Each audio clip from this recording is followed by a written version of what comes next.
In 1701, Captain Kidd was condemned as a pirate. Arch-pirate and the common enemy of mankind. But with his death, the mystery of Kidd's hidden treasure was born.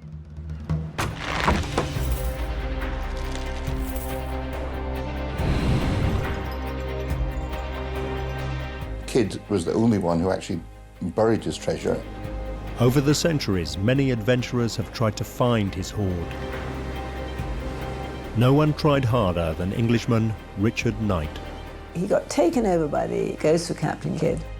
This is a tale of epic sea voyages, unimaginable riches lost, secret compartments found, hidden treasure maps where X marks the spot, clues to the buried millions. And I said, "Have you really found it, Richard?" And he said, "Yes, I have." But Knight's daring expedition lands him in a Vietnamese jail, fearing for his life. He risked everything to unearth Captain Kidd's legendary treasure.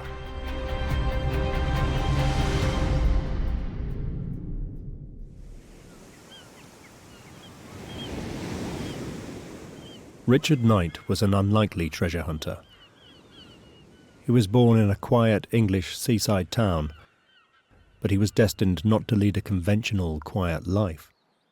He was a curious figure, Richard Knight. I mean, he was not like many people you meet these days. You may perhaps have met them in the 19th century, but I don't think you met them in the 20th century, and probably even less now.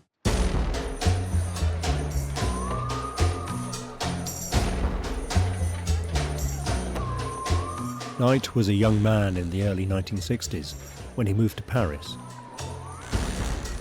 As a bon vivant, he enjoyed all that the city and the changing times had to offer.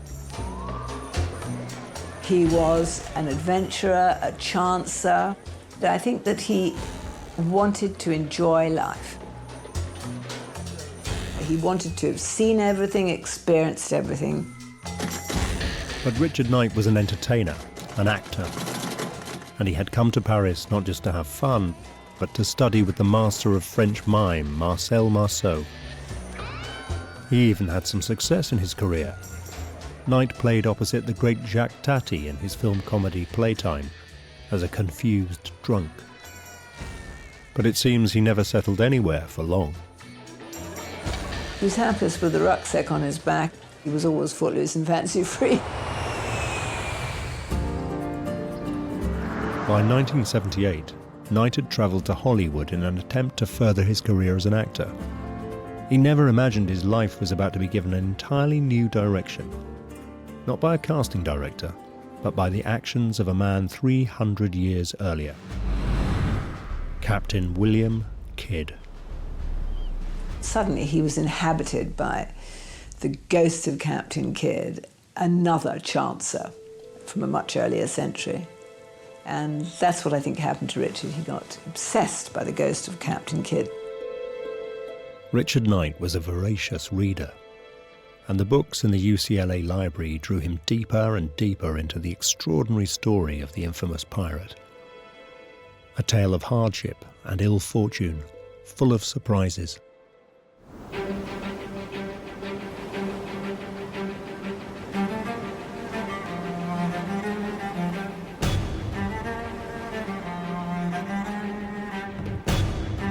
Kidd was born in Dundee on the east coast of Scotland around 1655, but he went to New York, and it was there that he became a seaman, and he essentially worked his way up right through the ranks from a cabin boy to a sea captain. It became one of the best respected sea captains in the Americas. In an unexpected twist, Knight discovered that when Captain Kidd sailed from London in February 1696, it was not as a pirate, but the very opposite, a pirate hunter, working for a consortium of wealthy English aristocrats and merchants.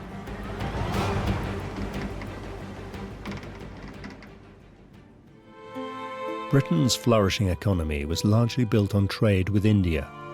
The ships of the British East India Company had been making huge profits, but the company had a growing problem: pirates. Disaster struck when English pirate Captain Avery teamed up with 5 other pirate captains to attack the Indian Mughal Emperor's convoy. They took a mammoth haul of over 500,000 gold and silver coins. The furious Mughal Emperor retaliated. His army attacked the company, and he threatened to put an end to English trade in India altogether. Captain William Kidd was commissioned by the British to hunt the pirates down. Not as an officer in the Royal Navy, but as a privateer. A privateer is somebody who has a ship and a crew who gets a license, a letter of marque, to go out and hunt down the enemies of the state.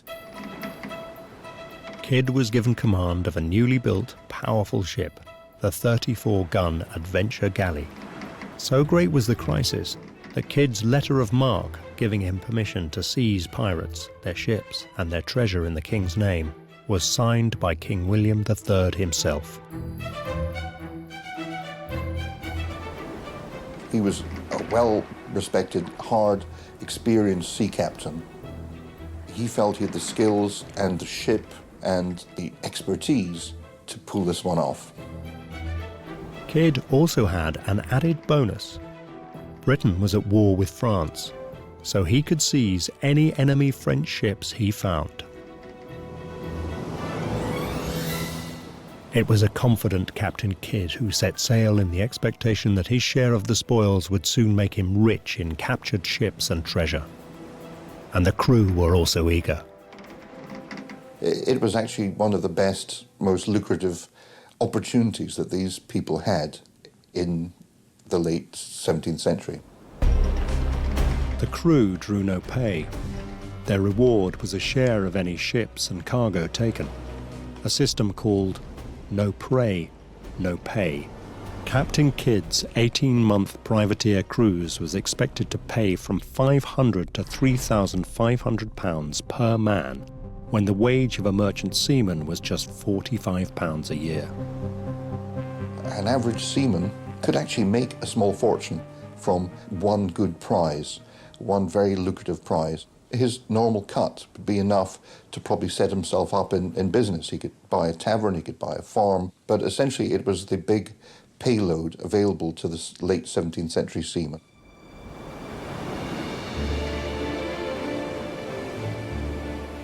As the Adventure Galley rounded the Horn of Africa, cannon at the ready, Kidd was expecting to encounter and conquer the pirates in their popular haunts off Madagascar and in the Indian Ocean. But there was a serious problem. They weren't there. By the time he got to the Indian Ocean, all the ships he encountered were ones of allies, were English or Dutch ships. He couldn't find pirates, he couldn't find Frenchmen. So as the months rolled by and the crew weren't getting paid, things started to go badly wrong for him.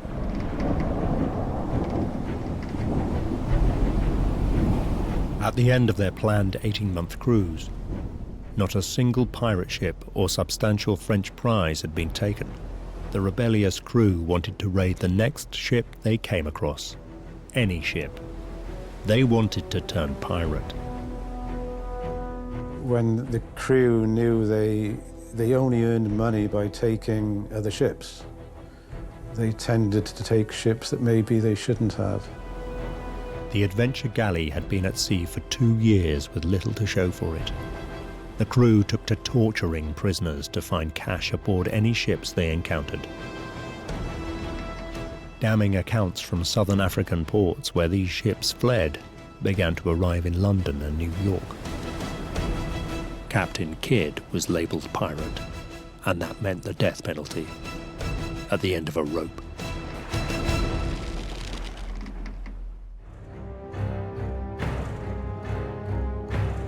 Knight learned that to calm his mutinous crew, enrich his powerful backers in London and save his own skin, Kidd needed a miracle. One big ship, pirate or French, loaded to the gunwales.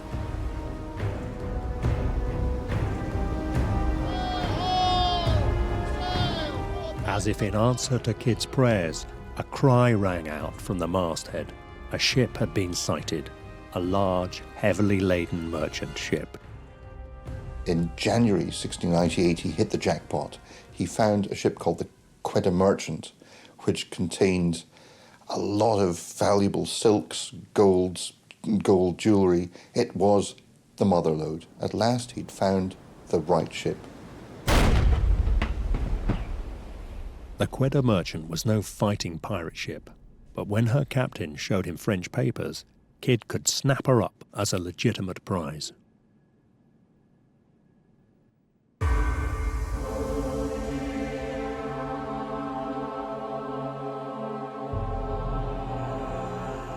The riches aboard the Quetta Merchant are well documented. On board were pounds of gold, silver and jewels, as well as bales of fine silk and opium. Valued at up to £400,000 at the time, over £60 million today. Kidd's hunt for treasure was over. Now he could return home to New York in triumph to remove the stain on his reputation that he had turned pirate. But what seemed to be Kidd's salvation turned out to be a disaster.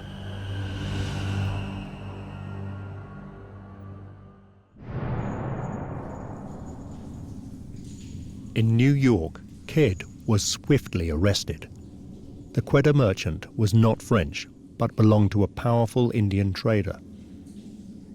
Captain Kidd, who had been sent pirate hunting to pacify the Indian Moguls, had instead made the situation much worse.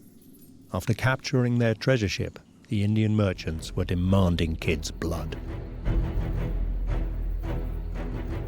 The British government were determined to pacify the all-powerful Indian merchants and desperate to safeguard the lucrative Far East trade. To buy his freedom, Kidd told of a treasure chest he'd buried on a nearby island. When the governor of New York, Lord Bellamont, dug it up, he found £14,000 in gold and jewels, worth today £2 million. But it bought Kidd no reprieve. The Indian emperor was baying for Kidd's blood, and the hapless Captain Kidd was shipped back to England to face trial for piracy and the hangman's rope. This was no ordinary trial. This wasn't justice. This was retribution. His name was so blackened that everyone just thought, this man's a pirate.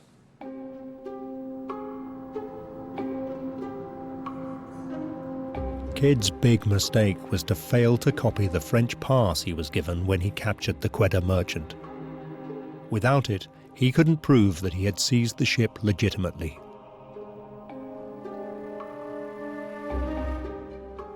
Now, at trial, when he needed it most, the French pass was nowhere to be seen. The crucial piece of evidence, those French passes, which proved that he'd been behaving legitimately, had mysteriously disappeared. So he was essentially hung out to dry. And Kidd faced not only a trial for piracy. Just to make sure he met the hangman, they also tried him for murder.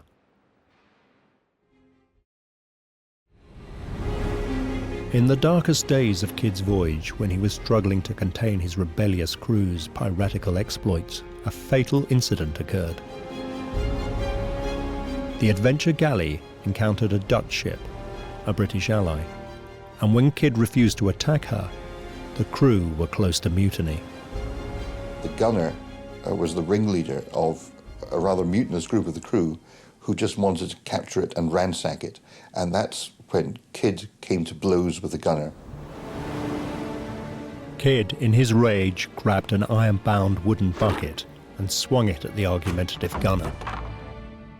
The pail struck the gunner in the head, knocking him unconscious. Kidd had quelled the mutiny, but next day, the gunner died. Killing a gunner is not a normal step for a sea captain, but in the instance of mutiny, those things are acceptable. And while Kidd knew he'd gone pretty far, he certainly didn't expect to be accused of murder for it. In court, 2 of Kidd's former crew were given an amnesty to turn against him. They declared on oath that Kidd's fatal attack on the gunner had been premeditated murder. The whole thing was just raced through so that they wanted a verdict, and they wanted one particular verdict, which is Kidd had to hang. On the 9th of May 1701, Captain William Kidd was sentenced to be hanged.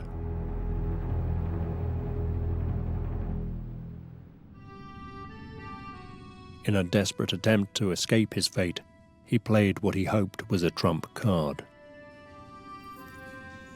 From his cell in Newgate Jail, he wrote a pleading letter to the government bargaining for his life.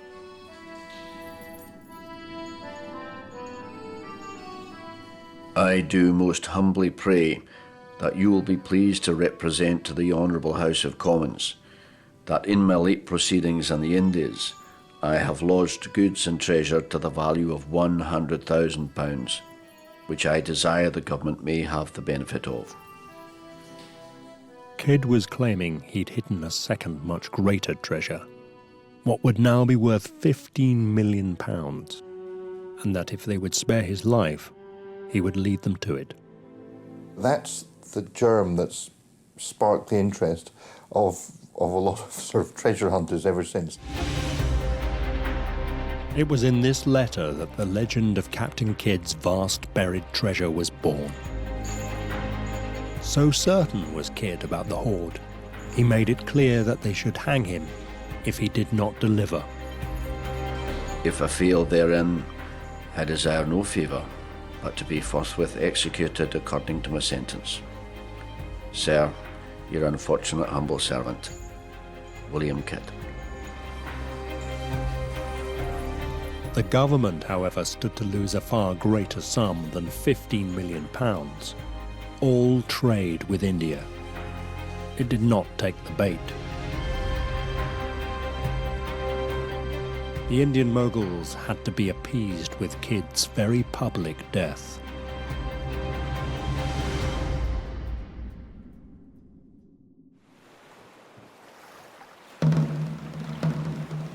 Under the rules of the Admiralty, Captain Kidd was taken onto the Thames foreshore at Wapping, London, between the low tide and the high water mark, to be hanged.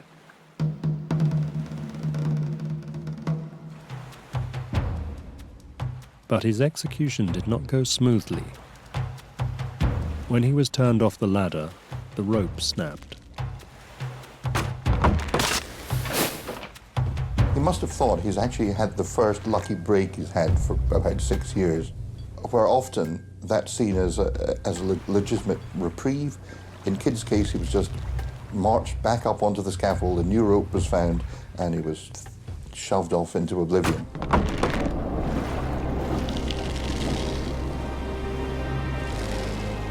The Admiralty, however, did not consider merely hanging pirates enough of a deterrent.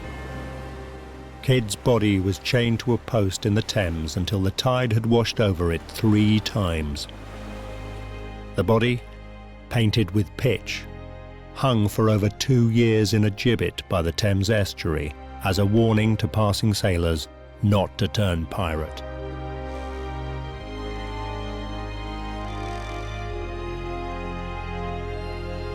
But the legend of Kidd's treasure would never die.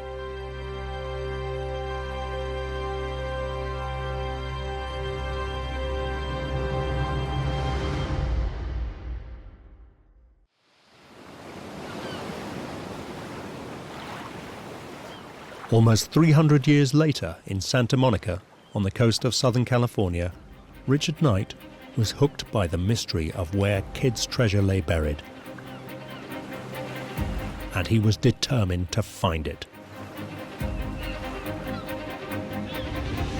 Knight launched his treasure quest from the University of California, Los Angeles Library.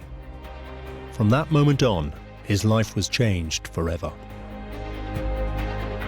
He got this idea, this obsession in his mind, and from then on he focused on it. Rich was a fairly rare character in that he really wasn't interested in money. He talks about the value of kids' treasure and being millions and countless millions. But I think it was the attraction of the adventure to him. As Knight investigated, he found that others had dreamed of finding Kidd's treasure. And like them, he discovered that Kidd had left behind a trail of clues.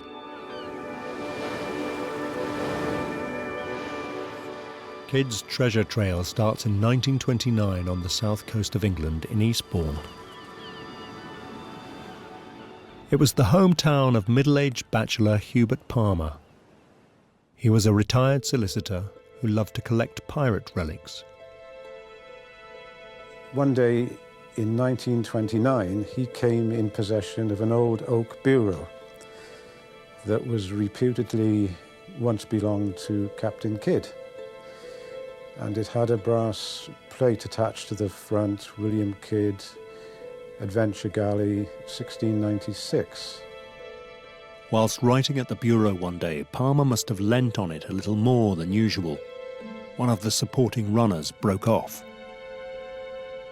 When Palmer examined it, he saw on the end, in wax, a very small impression of an anchor.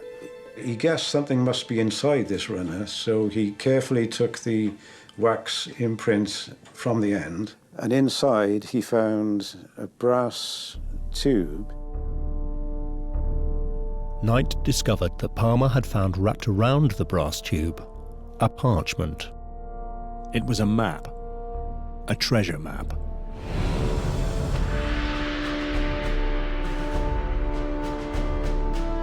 On it, X marked the spot, just as in the story Treasure Island. But there was more. At the top were the words China Sea, on the left a compass north bearing, and at the bottom Kidd's initials, WK.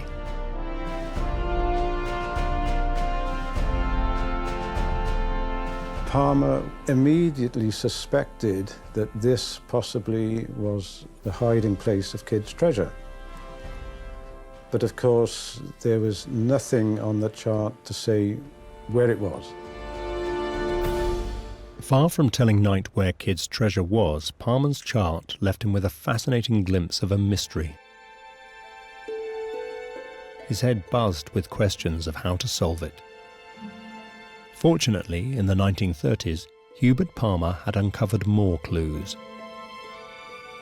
After that, Palmer devoted a lot of his time and energies to advertising for anything to do with Kidd, any relics, any chests, boxes, anything, hoping to find further evidence of where this island might be. Knight learned that Palmer advertised for any objects belonging to Kidd, and slowly he found them. 3 years after Palmer found the oak bureau, he was offered this chest. The chest came from a nautical man, Captain Morgan, who claimed descent from notorious buccaneer Sir Henry Morgan. Another of his light-fingered ancestors had been jailer at Newgate Prison, and when Kidd was hanged, the jailer took the chest. He could see inlaid in brass on the top of the lid a skull and crossbones and the letter K. On opening the chest, he was amazed to see inside, attached to a false bottom, a plaster cast skull fixed to a plaster cast Bible. It is believed the skull was there for the crew to swear allegiance to the captain or the crown, hand on the skull with the Bible in the hand. Disappointingly, the false bottom was empty, but there was something else mysterious there. When Palmer turned the board over, he discovered a mirror. What was it doing there? Palmer examined the beading around here and discovered that This particular part of the beading quite easily came off. He was then able to slide the mirror and out like that. And lo and behold, to his great excitement, there was another chart. Knight, just like Palmer, was excited by the fact that the outline of this chart was almost identical to the first one, but it contained more information.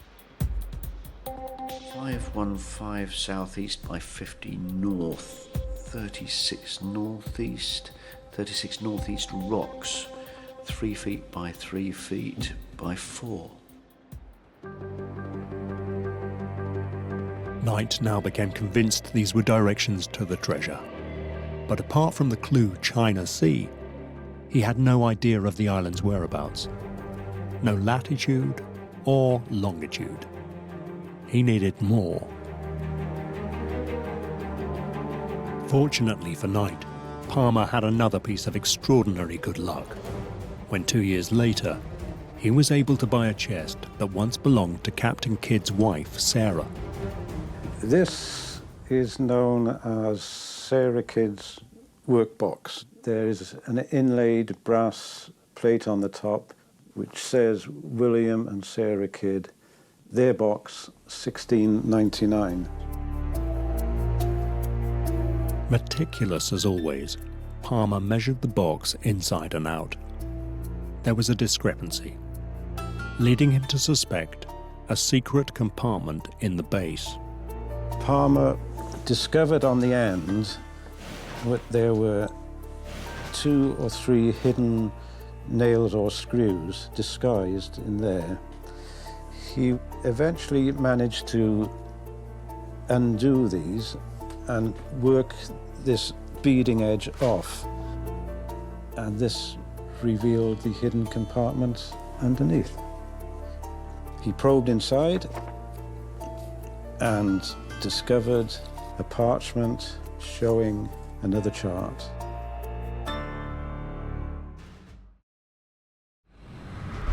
This chart was more detailed.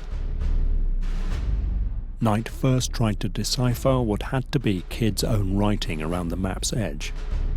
After much puzzling, he had it. 360 yards, veer right, north 3 stumps, 87 feet from the centre of triangle in left rocks, 98, 20 feet east of skeleton of Lieb. The final word remained a mystery, but Knight knew these were more detailed instructions of where to find the buried treasure.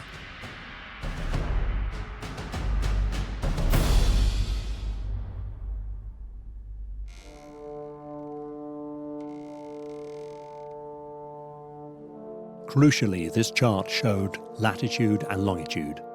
Knight now had what he needed, a way to pinpoint the island itself. But there was a snag. The longitude was hard to read.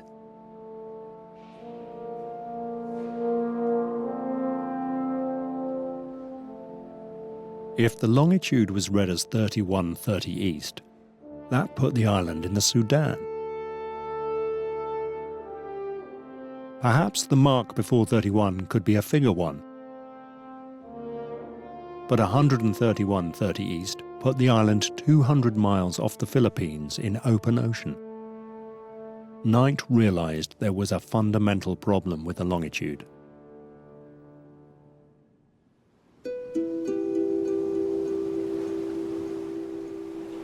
The modern maps Knight examined used the International Zero Meridian passing through the Royal Observatory at Greenwich, London. But then he realized charts in Captain Kidd's time referenced other zero meridians. The French favoured Paris. The Spanish, Cadiz. The high mountain of Tenerife was also popular with seafarers. The longitude of the treasure island would depend on which chart Kidd had been using. So when looking at a chart of the 17th century or earlier, you had to know what meridian was in use at that time. And that's one of the problems with these charts. What meridian did Kidd use?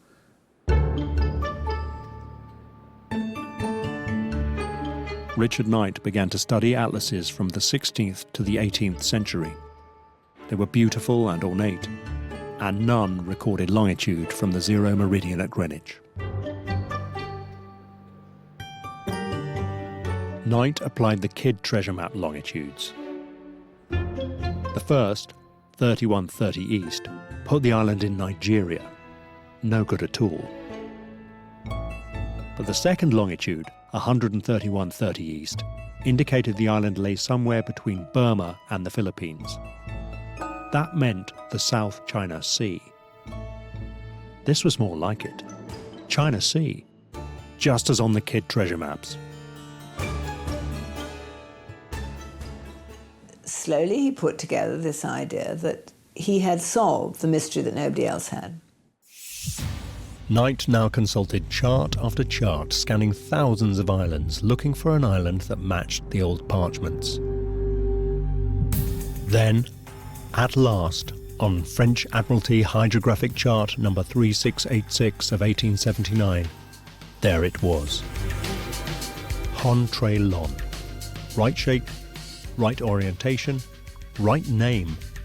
Hon-tre-lon is called in English Grand Pirate Island. But it was right in the worst possible spot imaginable. Hon-tre-lon was in the territorial waters of a country which, after a long, bitter war with the USA, was hostile to Westerners. Communist Vietnam. And nobody had looked there because of the Vietnam War, because they were communist, because the politics had changed. It wasn't a place where you did pitch up and suddenly look for treasure. So he decided that he was the person who was going to brave all the odds and go and prove to the world that his theory was right.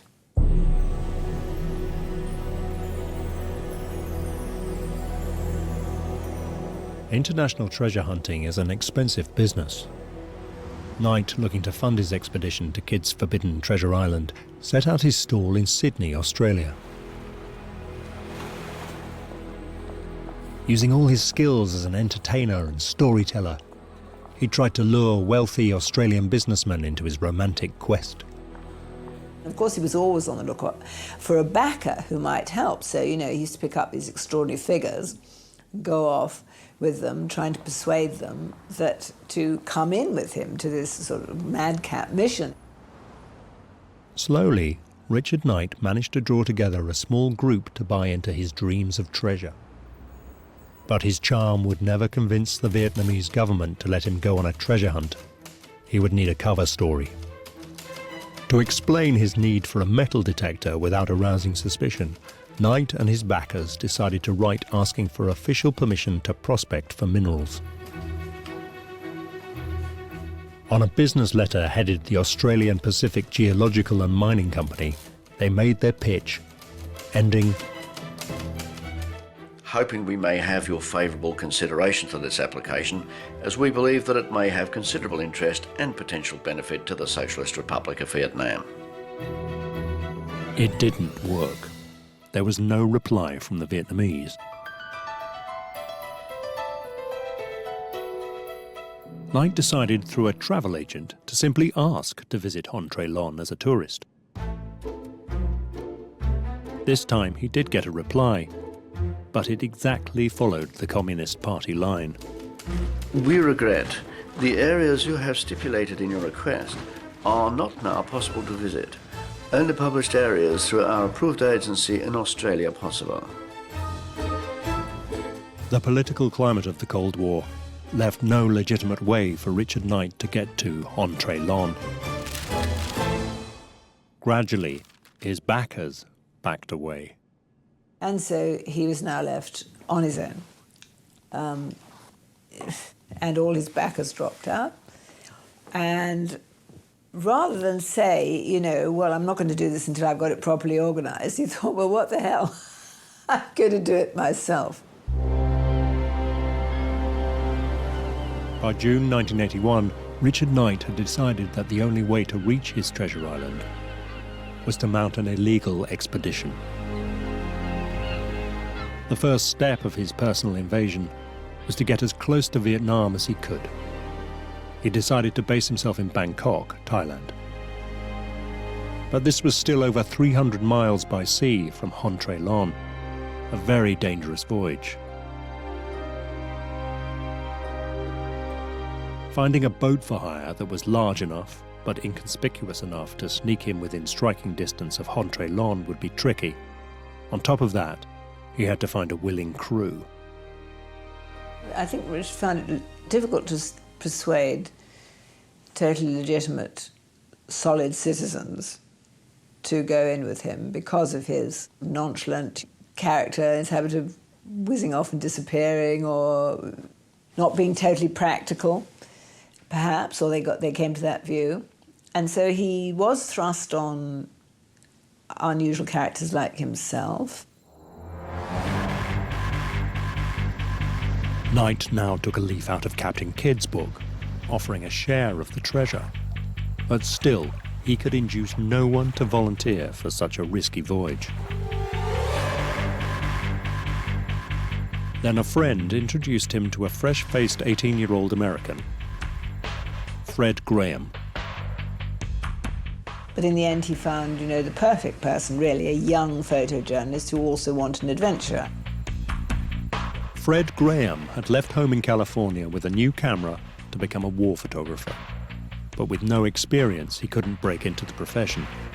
He was at a dead end, and Richard Knight's treasure hunt offered just the kind of excitement he was looking for. Knight offered him 15% of the treasure. Graham negotiated his share up to 40%. They had a deal. But just like Kidd's crew, if they found no treasure, he would get nothing. The decision to go with Knight would cost him dear.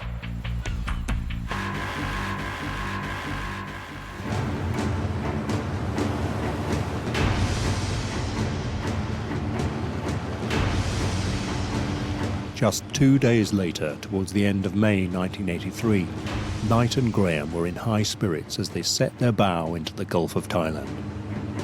Knight had persuaded a local crew to accept his bizarre charter, and they were off on their adventure to unearth the legendary treasure of Captain Kidd. It took several days and nights to reach the island Knight had picked out from the old charts. But fortune seemed to smile on the voyage. The Gulf was the haunt of real 20th century cutthroat pirates. Knight and Graham were well equipped for treasure hunting with a metal detector and digging equipment, but not for rappelling boarders. But they passed through without incident.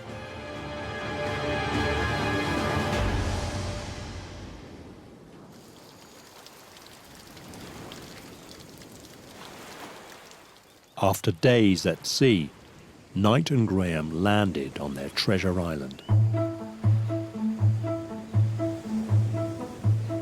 Knight's crazy plan seemed to be working rather well. All was quiet, and Knight decided that they would wait until first light to unearth the legendary treasure of Captain Kidd.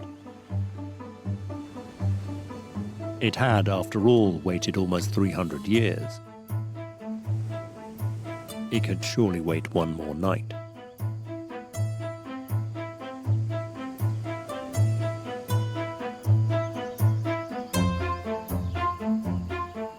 But what he didn't know was, they'd been seen.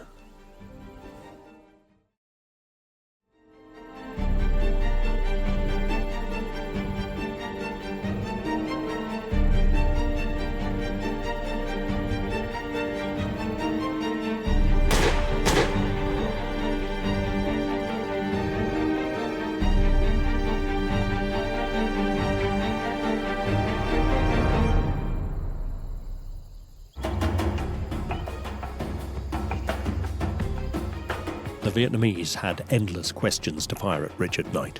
Who are you? Where are you from? What is this equipment for?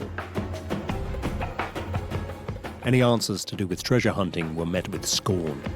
They were convinced he was an American spy working for the Western imperialist CIA.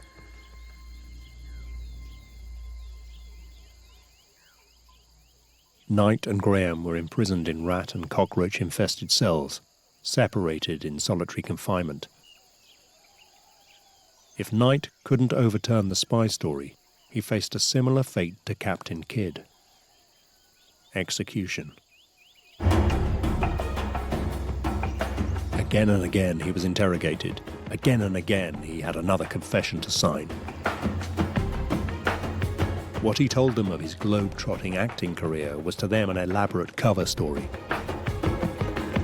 What is all this equipment for? Who, they kept asking him, was his contact in the British government? Richard Knight didn't have a contact in the British government. He wished he had. Not a soul even knew he was missing, let alone where he was and the danger he was in. Captain Kidd at least had treasure to bargain with. Knight had nothing. More than once, when the militia took him from his cell, Knight believed that he was to be shot.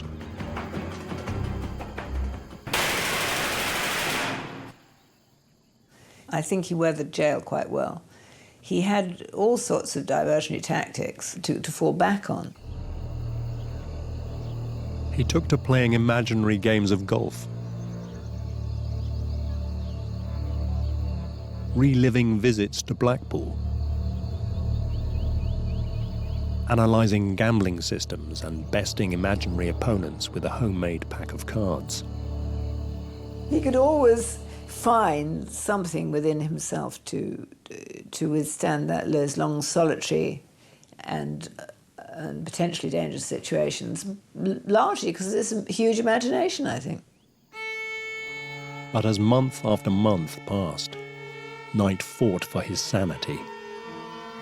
He gave each corner of the cell a function, one to look to the future, another to look to the past, one for prayer, another for comedy. But after 4 months with no contact from either the British or US governments, it seemed he might never get out alive. But he was unaware there was one faint hope. Just before the ill-fated treasure hunt, young Fred Graham had wisely arranged for a letter to be posted to his father if he wasn't back in 30 days. He wrote, If you're reading this letter, something has gone very wrong. Either I am dead or in prison. Graham's letter saved them both. With the news that Knight and Graham had gone to Vietnam, the British and US embassies launched investigations. The Minister of State at the Foreign Office, Richard Luce, also the Knight's local MP, wrote to Knight's mother.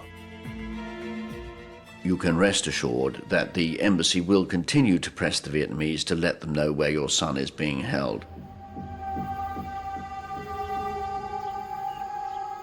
The diplomatic activity worked. The Vietnamese admitted they had arrested Knight and Graham for violating the territory of the Socialist Republic of Vietnam, and they were in prison. But now the Vietnamese played pirate, demanding a ransom of $10,000 per man. But neither the US nor the British government would pay a penny. The British government would not pay a ransom, would they? They don't pay official ransoms. They always make a thing of, we don't pay, otherwise it just happens again. By the 17th of May 1984, Fred Graham was free and returned to America, 40 pounds lighter than when he had left home on his adventures. His family and friends in California had raised the money, limiting his captivity to less than a year. The unfortunate Richard Knight stayed in jail.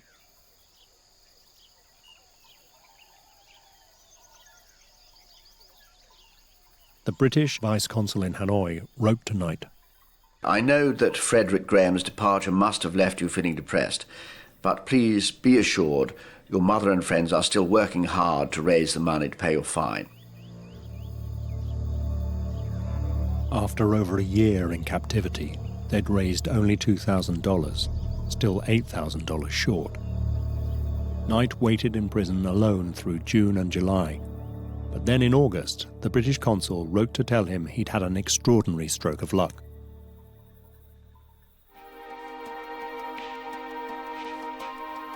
A particularly generous offer from a British citizen living in California means that the balance of the fine is now available. In early August 1984, Richard Knight received the greatest treasure of all.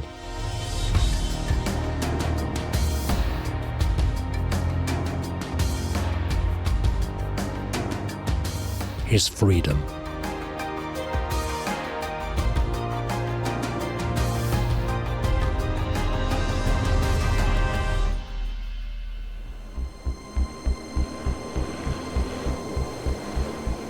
In the years that followed, Fred Graham's thirst for adventure remained unquenched.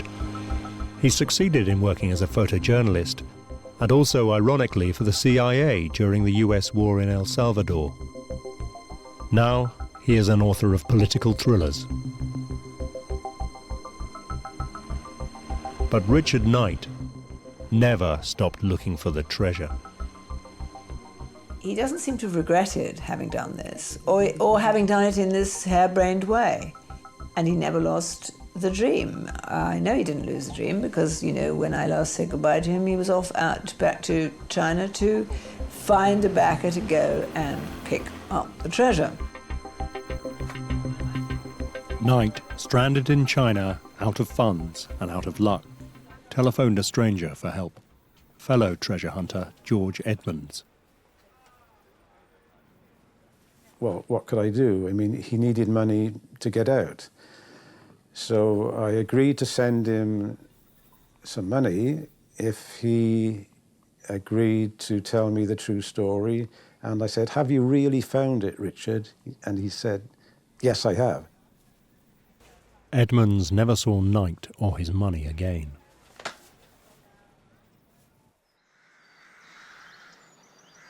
Richard Knight died in Carlisle in the north of England in 2002. So what is the truth of Kidd's legendary treasure?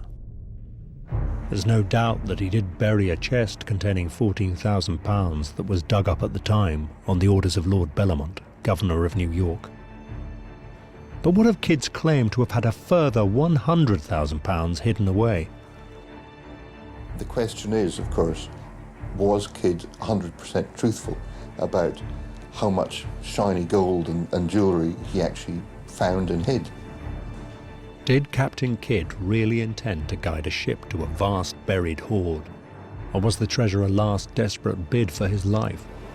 Did he intend, once at sea, to pull off a daring escape?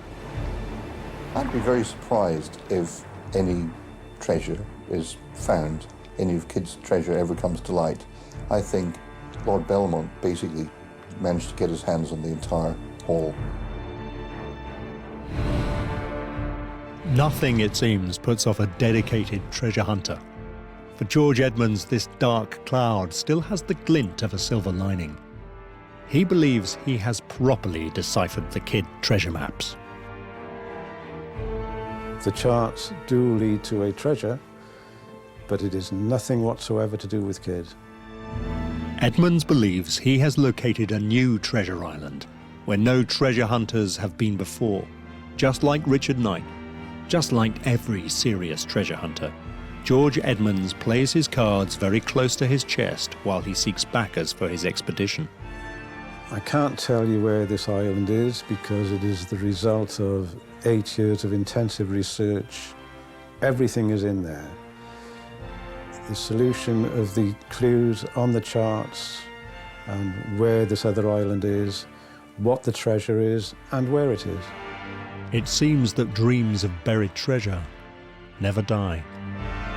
So it's still out there. I'm very confident of that.